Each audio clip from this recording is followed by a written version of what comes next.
What's so bad about level 9 CPUs?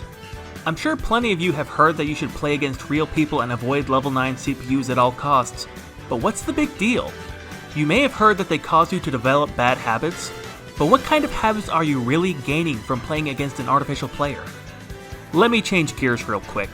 When deciding on who your main should be, I always say that it should be someone who fits your own personal playstyle. But I've had a couple people ask me how to find out what their playstyle is in the first place. That's when they're shocked to find out that I actually recommend playing against CPUs.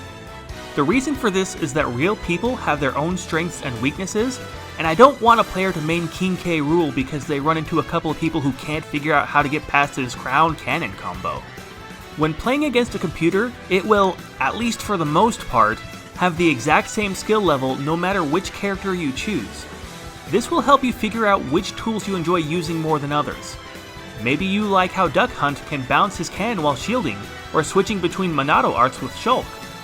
Maybe you like Captain Falcon's speed and spikes, or maybe you prefer Jigglypuff's aerial mobility. A character is a toolbox, and when choosing your main, you're really just picking out which tools you enjoy using most.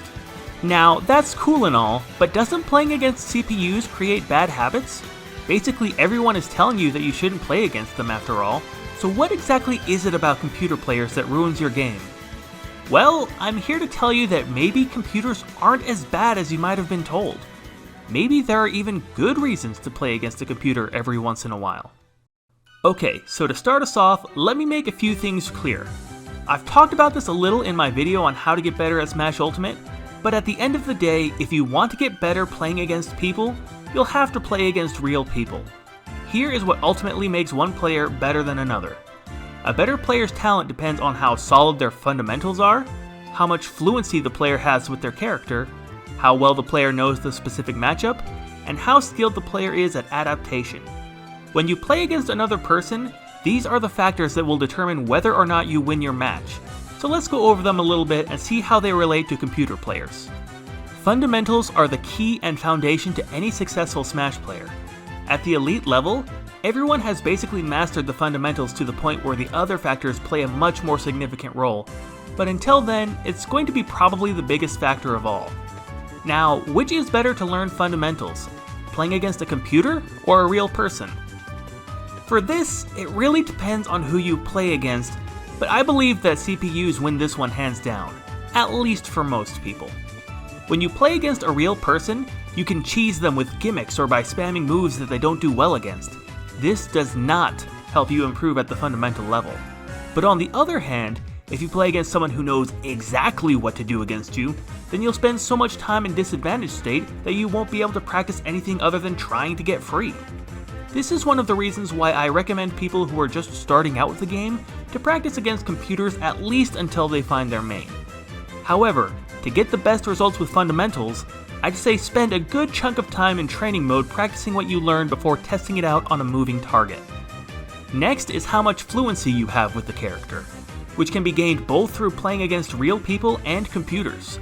Your fluency in the character depends on how much you use them, which can be developed in the training lab against CPUs and against real people. The more you use your character, the more you will understand what they can and can't do, so I'll give this one a tie between people and CPUs. The real challenges, though, come with the next 2 points, the specific matchup and adaptation. The good news is that there is theoretically nothing that a human can do that a computer can't do.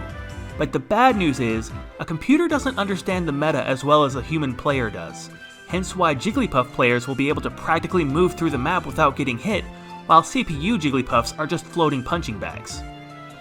A computer might be able to pull off some basic traps, such as King K. Rool's crown cannon combo, but they'll never be able to pull off the kind of tricks that humans think of after hundreds of hours of practice. Then there's adaptation, which is only possible through playing against real people. CPUs don't adapt or have their own tendencies. They just choose a move and it either works or it doesn't. Players will learn what you like to do and fit their game plan around that, and it's your job to figure out what they like to do while trying not to get punished when they learn how to get out of your traps and combos. This is why I recommend people start out playing against computers and then gradually start to play against more and more real people until they've abandoned CPUs entirely. So this might make sense and all, but it still leaves one blaring question. What habits am I developing that are so bad in the first place? And to that, let me share one piece of information that commonly gets overlooked. CPUs won't give you bad habits so long as you're still playing against real people. The habits people commonly refer to are the tendencies created when someone has success against computers that they won't have against real people. For instance, I had never seen an edgeguard before I picked up Smash Ultimate just because the computers in Smash 4 never went off stage. Then when I first tried Smash Ultimate and started playing online, I was basically dead anytime I was in the air. Another example would be rapid jabs.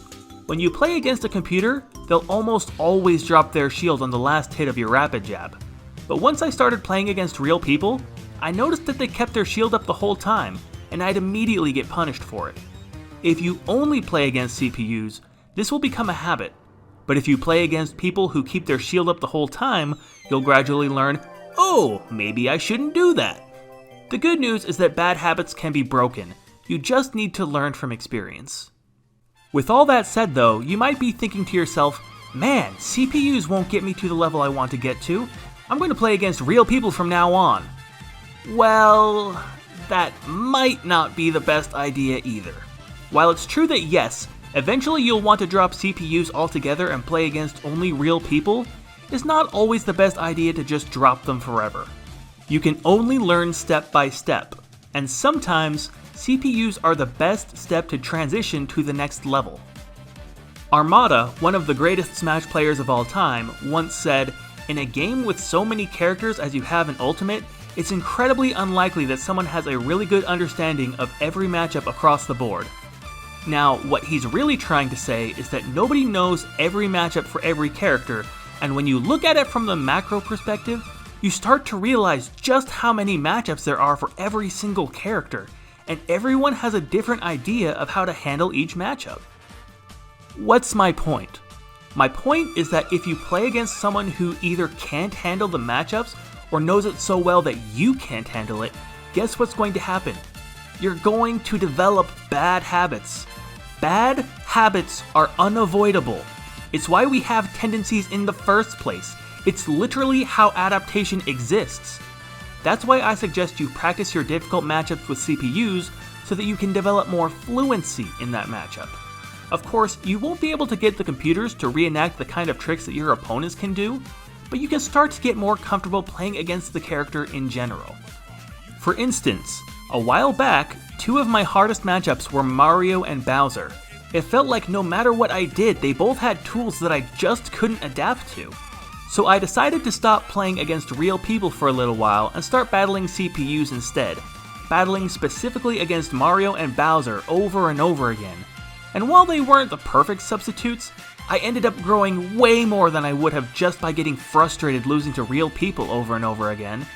By playing against CPUs, I was able to develop more fluency by knowing how much spacing I needed with each attack, how long Mario could spend in the air, how wide Bowser's hitbox was, and when I started to play against real people, I actually started to win more games. After all those times when I couldn't adapt before, now I could see all the options they had and could finally figure out how to handle whatever they did. Getting better needs progression. In order to handle tougher opponents, you need to gradually work your way up until you're ready to handle them. If you're a boxer, the last thing you want to do is fight someone way above your skill level. You probably wouldn't learn much, and you'd be left with a massive headache afterwards. Does that mean never play against people who are way better than you?